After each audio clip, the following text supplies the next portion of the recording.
Today on What Would You Ask God? Why did He let me go through so much trauma from my near-death car accident in 1994? If you could ask God anything, what would you ask Him? Thank you for taking the time to view this portion of the Bible study series, What Would You Ask God? I've been collecting questions from my website, Facebook, and various other forums to answer your Bible questions in a direct way.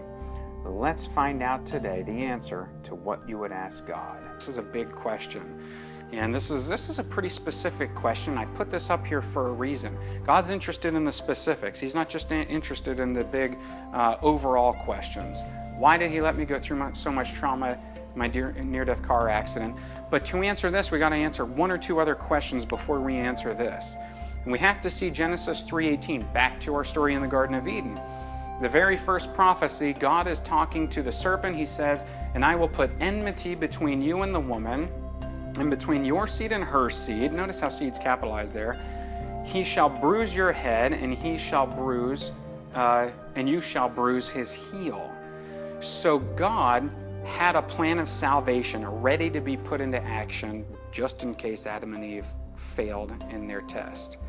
And He knew that they would fail, but He had to give them the opportunity. And you still think, I gotta answer another question. I'm still not happy with why did God allow this in the first? Why did He allow a test like that, the option not to love? Think of it this way. I've been married. My wife and I have been together for 15 years now, and she tells me she loves me every day, and I tell her I love her.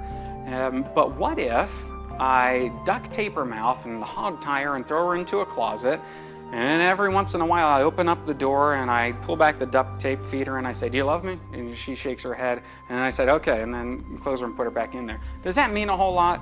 No, because she has no choice but to stay there. She has no choice. She can't leave. But the fact that she stays there, even though she has the freedom to come and go, says a whole lot. You cannot truly love unless you have the option not to love. You know what forced love is called? It's called rape. And God will never do that to us. Imagine it this way. Imagine I break into your house in the middle of the night tonight, and I hold a gun to your head and I say, "Cluck like a chicken."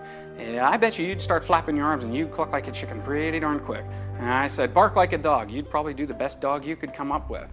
But if I held a gun to your head and I said, "Love me with all your heart," could you do it? You couldn't. You cannot force love. Has to have the option not to love. Jesus demonstrated the ultimate love by choosing to come and die on the cross for us.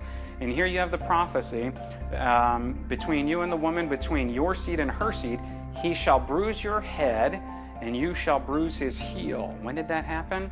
Happened at the cross. The serpent quite literally struck Jesus' heel by putting spikes right through his legs. But Jesus defeated the serpent by actually going through with it. He crushed the serpent's head by dying on the cross. And ever since then, he has been defeated. That is the most crucial point in the entire history of the universe, was that moment at the cross. Now we have something called sin on planet Earth. Why did Jesus let me go through so much trauma in my near-death car accident? Now we're starting to see why. If God could not spare His only Son from trauma like that, then He certainly can't spare us from it. And it is the result of sin. God doesn't say, "Okay, I'm going to make this person go through a car accident and die today." That's not what He does. He withdraws, she said Satan does. It's right, Satan does that. God withdraws His protection and allows Satan enough rope to hang himself. So He has to allow. If God protected everybody through everything, then the devil would have one more accusation against him. See, that's why people worship you, because you do everything for them. You withhold all trauma and everything. Just like the story of Job. There was some sort of heavenly council meeting, and Lucifer was called to be a part of it. By the way, he came from planet Earth. Said, "Where have you come from?" From roaming to and fro on Earth. And they begin this conversation.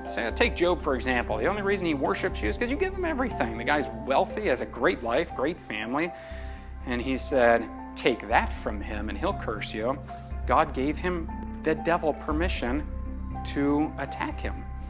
And he said, you can take his family, but don't take his health or his life at this point. And he lost everything. He lost his animals, he lost his health. Satan called down fire from heaven, and servants were coming up to him, telling him, we've lost your family, we've lost your house, everything's gone. And then he says, naked I came into this world, naked I will go out. And he still didn't curse God. There's another heavenly council meeting. Where have you come from? From roaming to and fro on earth.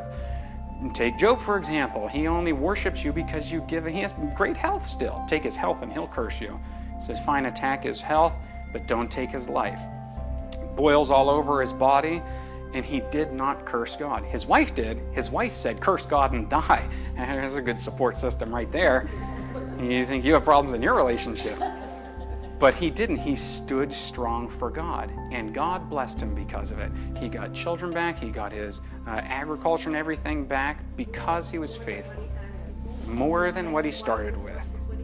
Yep. So we may not understand what we go through when we're going through it, but we have to trust. See, we see just kind of this, but we have to trust that God sees the entire thing. And while I may not be able to answer this question specifically, we know God has some bigger plan in mind to allow us to go through things like that. Next time on What Would You Ask God? Why did God not help my family member with cancer?